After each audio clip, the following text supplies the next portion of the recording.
Welcome to Wheelock Chapter 11. Wheelock Chapter 11 is a grab bag of memory cells. It is the personal pronouns. I hate these in any language because they tend to use up hard disk space, memory space, and I'm a big picture person, as I've said before if you've watched some of these. But anyway, it's really not as hard as I'm making it out to be. It could be a whole lot worse. Without further ado, let's dive right in. The personal pronouns are words like he, she, it, that sort of, whoops, I've got a little ahead of myself. So, for example, the first person pronoun is I, or in the plural, we. That's the first person personal pronoun. Now, you may recognize some of these. For example, in Wheelock Chapter 1, we learned may. I think we've seen nos, probably, here and there. Nos is either we, if it's nominative, or us, if it's accusative. Hey, look, here's an instance where English is actually harder than Latin. We have a different word for the nominative, we, and the accusative, or in English we call it the objective case, us, looks differently. Foreigners, swear at us when they get to this part of the English book. Latin is actually nice on this one. It uses nos, both for we and for us, a nominative and accusative. So, hey, yay! May is the accusative. That's not hard because me is the objective form in English too. I see me. Well, you don't say that. That's something different in a later chapter. So, ego shouldn't be too hard, especially if you've had a psychology course. The ego, as Freud said, is the part of me that is the I, the part that determines, that makes choices, the ego. The superego for him was the conscience, the little angel. I suppose that would have to be on your right shoulder. But anyway, and then of course there was another one called the id, which will show up in the same lecture because Freud knew his Latin. Actually, I have no idea. It's not important right now. Okay, so let's look at these. First of all, the genitives, the genitive line here, you can kind of not worry as much about because Latin did not use the genitive as at least not of this particular first-person pronoun. It did not use the genitive to say my book. You might remember, or at least I hope you remember, that if Latin wanted to say my book, it did not say liber mei, book of me. It did not do that. If Latin wanted to say my book, it used what's called the possessive adjective meus. So my book is liber meus, book mine. They didn't say book of me in Latin. In Greek did, but that's not important right now. So the genitives here are not used by and large as often, probably, as the other forms. So if you skip, for example, the mei, it's ego mihi meme. Mihi, it's mihi rather than mihi, but I say mihi, it's easier. Ego mihi mehi, meme. Sounds Hawaiian or something. Meme. Mihi mehi. Anyway, not. Okay, move on. Mihi means to me, and that can be a form that you see fairly often. Sometimes, actually, that can mean my book to me, liber mihi, or mihi, Gesundheit. So, ego is the nominative I, mihi to me, may, he hit me, ablative from me, a may, or a may, put a preposition in front of it, pro me, for me, so on. I hope you get it. I hope I'm not making this too complicated. The plural is nos, nobis, nos, nobis. That works. Nos, nobis, if you ignore the genitive. So, we are the champions, my friend. Nos. Nos sunt, whatever champions is. Me, amice. Okay. Nobis is either dative or ablative. So, he gave it to us. He gave it nobis. Or God is for us. Pro nobis is a theological expression that's sometimes used. Pro plus the ablative. I've really just kind of beat this slide to death. It's not hard. It's just more stuff to memorize. I probably should say, well, what is the genitive for? If the genitive isn't used to say the book of me or the book of us, what are these genitive forms for? Well, there are other of expressions that you will see later in the book, and maybe if you go advanced in Latin. So, for example, nostri, I am objective. I'm not, actually. But nostri is used for what is a setup called the objective genitive. That's where you have a noun like love. Love is a noun that has an action quality. You don't have to know this in this chapter, by the way. You're going to translate it correctly anyway, probably. Love of us. For the love of us, he died. Amor nostri, love of us. Loving us. It's like an object of love. Love us. In that kind of circumstance. Or for the love of me, he died. Amor mei, love of me. So when you have what's called an objective genitive, you don't need to know this. This is, if your brain cells are full, just go la la la la la. I'm not listening. But I'm trying to remember this by saying that I am objective.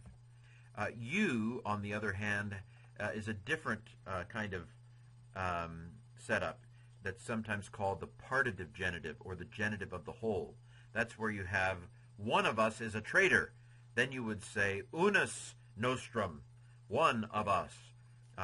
One is a part of nostrum, which is the whole. And so that's sometimes called a genitive of the whole or a partitive genitive because the one parts it. You don't need to know that. You know, part of me is happy to take Latin. Pars mei, part of me. That kind of circumstance. So basically, the genitives of these first and second personal pronouns are not generally used as possessives to say my book. They are used in other kinds of genitive constructions. If you don't understand that, don't worry. You can now take your hands off your ears. Let's move on to the next slide. So if ego is the first person personal pronoun, then tu is the second person personal pronoun where I'm speaking to you, either you singular, which is the tu tibi tete, or the plural, vos vobis, vos vobis, vos vobis, for the plural. Again, I'm leaving out the genitive because it just makes tu tibi tete is easier to remember. So, tu you had in chapter 1, so hopefully that's not hard. And of course, if you've had Spanish, you know that as well. Even if you had German, du, it's related. They were all one big happy Indo-European family, after all. If you've had French, so tu should not be te amo, I love you. Should not be that hard. Te is the accusative. Again, I think we've seen that since the first chapter or early chapter, so happy there. If you know mihi, then hopefully you can remember tibi, because tu you and mihi have a similar kind of feel and structure. They have two eyes, like I do. The tui, westrum, westri works the same. Usually this is not a possessive, so you wouldn't say your book by saying liber tui, book of you. That's not how you would do it. You would say your book liber tuus. You would use the possessive adjective tuus that we've had since the first chapter, I think. So I think this is fairly easy. One thing I say at the very end of this slide is that with the preposition cum, with summa cum laude, I graduated summa cum laude. Cum with summa laude, with highest praise. Magna cum laude. I don't know why Latin puts the cum in the middle, in between summa and laude, or magna and laude. I don't know why it does that, but it does that. It splits it, puts the cum in the middle. So, in this case, what I need to tell you in this chapter is that with the preposition cum, it was put on the end of these pronouns. So, nobiscum, with us, or mecum, with us, or with me, or in this case, on this slide, tecum, with the ablative form there. That's just the way they did it. Vobiscum is the way I'm going to end this session. on the end of that. C-U-M on the end of wobis. That's just the way they did it. Don't ask why, or you'll go insane. Just memorize it. Okay, wos, again, is both the nominative and plural for you. You are the champions, wos. I see you all, wos, as the accusative. Wobis is either to you, or it's some preposition with wobis, for you, something like that. Again, I hope you're thinking, well, this really isn't hard. I'm just going to have to use up some more brain cells. And smells too, probably. Okay, so this has been the first person personal pronoun, ego and nos. The second person personal pronoun, tu and wos. And now we move on to the third person pronoun. This is the he, she, it one. This is the one that's annoying because you not only have to have singular and plural, you not only have to have nominative, genitive, dative, accusative, ablative, but you have to have masculine, feminine, and neuter as well. Oh, woe is me. You could have done that, of course, with I and you too, but thankfully the Indo-European languages don't usually do that. Small favors. Okay, so it might spook you a little as an English speaker that the word for he is is. It's not said is, of course, because Latin doesn't do the zzz with the s's. It's is. Is means he. Ea means she, and id means it. There's the id of Freud.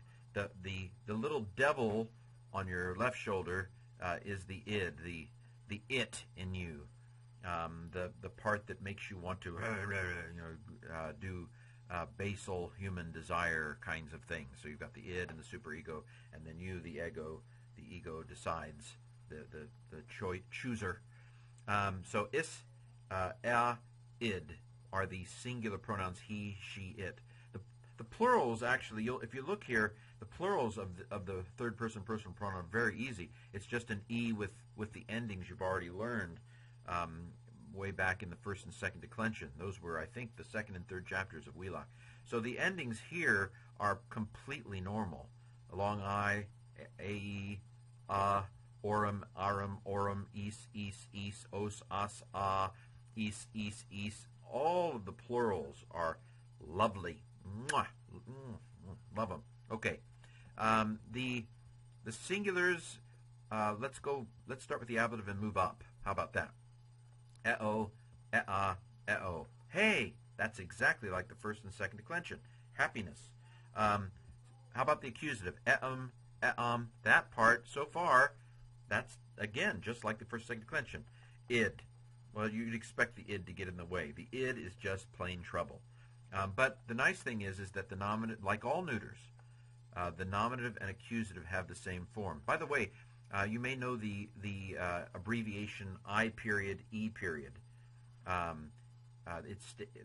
It basically means that is. So if you want to say, the one who's doing this video, and then put in parentheses, that is, Ken, you might put I period, E period.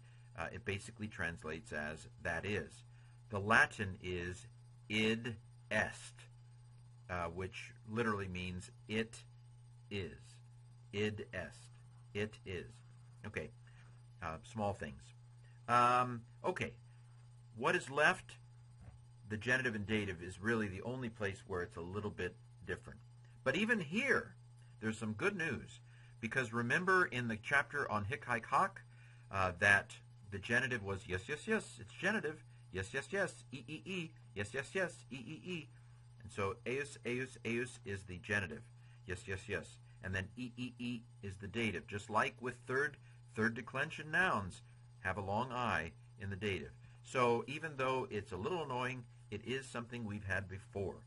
Now, couple things. First, the nominatives here are extra. Actually, this is true of all the nominatives, which is true with nominatives here. I know I've not been using my cursor on the right screen, so I hope you've been able to follow along. When I was circling it on the wrong place, that the plurals have the same endings, the ablatives here have the same endings, these have the same endings. This is a little different. Okay, sorry. Hope you can get through that. these nominative forms, or for that matter, the nominative forms here and the nominative forms here, these forms are unnecessary. Why? Because the Latin verb has the I or the you or the he, they. The ending on the Latin verb has the subject pronoun in it. And so if you see is, id, or a, I, if you see those in the text, it's extra. It's unnecessary. And so it's for oomph. It's for a little extra spin. In Greek, I don't know if you know anything about the Bible, but when Jesus says in his Sermon on the Mount in Matthew 5, you have heard it was said, but I say to you. The I is there in Greek, and it's the same as in Latin. When you have the nominative there, it gives extra oomph, usually contrastive. You may think that, but I say, that kind of a thing. So because the nominative forms don't have to be there, if they are there, they're there because they're giving emphasis, a little pump, exclamation mark to it. That's one thing I wanted to say. The other thing I want to say is that in the third person pronoun, eius actually can serve to mean his. So in the previous slides, I've told you that the genitives really aren't used for possession. My book, you don't do it that way. But in the third person, eius can actually be used to say his book. Liber eius means his book. So what I was saying in earlier slides about the first and second person pronouns doesn't apply to the third person pronoun. Okay, I think I've beat the dead horse, or beat the horse dead, one of the two. Any questions? Okay, I guess not. So, let's move on then to the next slide, which is a little bit annoying. I wish we could just quit here. But sometimes the third person personal pronoun is there when not only is it unnecessary because of the verb, but it's unnecessary because you actually have a noun there. A pronoun, which is what we've been talking about, a pronoun is a word that stands in place of a noun. It makes it easier to talk. So if I had to say Ken, let alone my full name, every time I referred to myself, then let's say every time I said I or me, if I had to say Ken, Ken is going to lunch. The ball hit Ken. If I had to say Ken every time and couldn't say I or me or to me, language would be very cumbersome. And so a pronoun stands in place of a noun. So this particular sentence is weird because I have amicus. I don't need he. I mean, literally we have he, friend, is, man, good. I don't need the he. I have friend. So why is the he there? He friend? No, it's not a he man. It's weird.